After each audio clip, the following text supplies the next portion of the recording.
Visakha Kurmannapalem 86వ ward చదరం తులసిరాం అనేక సేవా కార్యక్రమాలు చేస్తూ ఎవరికైనా ఆపద వస్తుందంటే ఆపదలో ముందుండి వారి పని శుభమైనంత వరకు నెరవేర్చి సాయి సహకారాలు అందిస్తూ మరియు గౌరీనగర్ బస్ స్టాప్ రావడానికి ముఖ్య కారకులైన చదరం తులసిరాం రెండు రాష్ట్రాల ప్రజలు మరియు ఆంధ్రప్రదేశ్ రాష్ట్ర ముఖ్యమంత్రి చంద్రబాబు నాయుడు, డిప్యూటీ ముఖ్యమంత్రి పవన్ కళ్యాణ్ గారు, ఐటీ శాఖ, విద్యాశాఖ మాత్యులు లోకేష్ గారు, తెలుగుదేశం రాష్ట్ర అధ్యక్షులు గాజువాక ఎమ్మెల్యే పల్ల శ్రీనివాసరావు గారికి సంక్రాంతి శుభాకాంక్షలు తెలిపారు.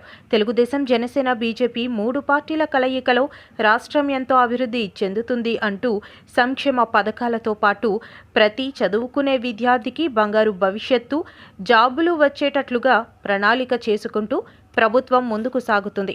ప్రజలకు వారందరి కూడా సంక్రాంతి శుభాకాంక్షలు తెలుపుతూ ప్రజలెప్పుడూ కూడా ఆయురారోగ్యాలు, అష్టైశ్వర్యాలతో, సుఖ సంతోషాలతో అన్ని భగవంతుడు చేకూర్చాలని తులసిరాం గారు కోరుకుంటున్నారు. నేను మీ చదరం తులసిరాం. ముందుగా రెండు తెలుగు రాష్ట్ర ప్రజలందరికీ కూడా నూతన సంవత్సర సంక్రాంతి శుభాకాంక్షలు తెలియజేసుకుంటున్నాం అండి. మరి కూటమి ప్రభుత్వం వచ్చిన తర్వాత మరి ఎన్నో సంక్షేమ పథకాలు కానీ అభివృద్ధి కార్యక్రమాలు కానీ జరుగుతూ వస్తున్నాయి. మరి అదేవిధంగా మరి కొత్త సంవత్సరంలో కూడా మరిన్ని అభివృద్ధి కార్యక్రమాలు జరగాలని, అలాగే మరి మన గౌరవనీయులు ముఖ్యమంత్రి నారా చంద్రబాబు నాయుడు గారికి, అలాగే మన డిప్యూటీ సీఎం అయినటువంటి గుణగర పవన్ కళ్యాణ్ గారికి, మన ఐటీ మినిస్టర్ మరి నారా లోకేష్ గారికి, మరి బీజేపీ నాయకులకి, అలాగే మా వార్డు ప్రజలందరికీ కూడా మరి ప్రత్యేకమైన మరి సంక్రాంతి శుభాకాంక్షలు తెలియజేసుకుంటూ మరి వార్డు ప్రజలందరూ కూడా మరి సుఖ సంతోషాలతో ఆయుర ఆరోగ్యాలతో ఉండాలని చెప్పి మనస్ఫూర్తిగా కోరుకుంటూ థ్యాంక్ యూ వెరీ మచ్.